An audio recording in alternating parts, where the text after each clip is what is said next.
রাজধানীর মিরপুরে হযরত শাহ আলী বাগদাদী রহমাতুল্লাহ আলাইহির মাজার প্রাঙ্গণে হামলার প্রতিবাদে মানববন্ধন করেছে বিভিন্ন সংগঠন। কর্মসূচিতে অংশগ্রহণকারীরা বলেন, একটি গোষ্ঠী পরিকল্পিতভাবেই হামলা চালিয়েছে। ঘটনার সুষ্ঠু তদন্ত এবং হামলাকারীদের দ্রুত গ্রেফতারের দাবি জানান তারা। শহীদুল্লাহ রাজুর রিপোর্ট।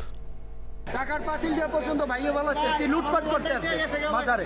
আমাদের বড় বড় লোহার পাইপ ছিল, ওই লোহার পাইপ দিয়ে পোলাপান করে পিটাইছে। মিরপুরের শাহ আলীর মাজারে বার্ষিক ওরসে অংশ নিতে 14 মে বৃহস্পতিবার রাতে দেশের বিভিন্ন প্রান্ত থেকে সমবেত হন ভক্ত ও জিয়ারতকারীরা।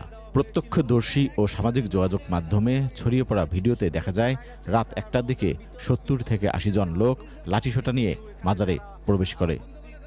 মাদক সেবনের অভিযোগে মাজারে থাকা মুরিদ ও জিয়ারতকারীদের বেশ কয়েকজনকে মারধর করে বের করে দেওয়া হয়।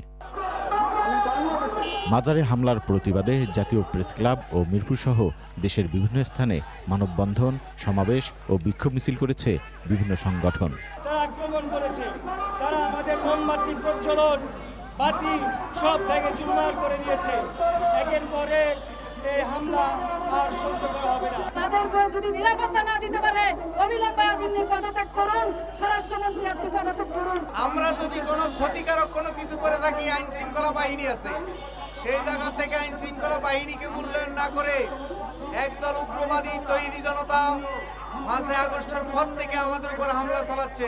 প্রতিবাদ কর্মসূচিতে মাজারে হামলাকারীদের দৃষ্টান্তমূলক শাস্তি এবং মাজার ও ভক্তদের নিরাপত্তা নিশ্চিত করার দাবি জানানো হয়। এই দেশে কি আইন নাই, পুলিশ নাই, প্রশাসন নাই, কেন মাজারে হাত দেওয়া হলো? তৌহিদি জনতার নামে নিরীহ মানুষ যারা জিয়ারত তাদেরকে মার দেওয়া, সেখানে আক্রমণ করা, এটা অত্যন্ত গর্হিত কাজ।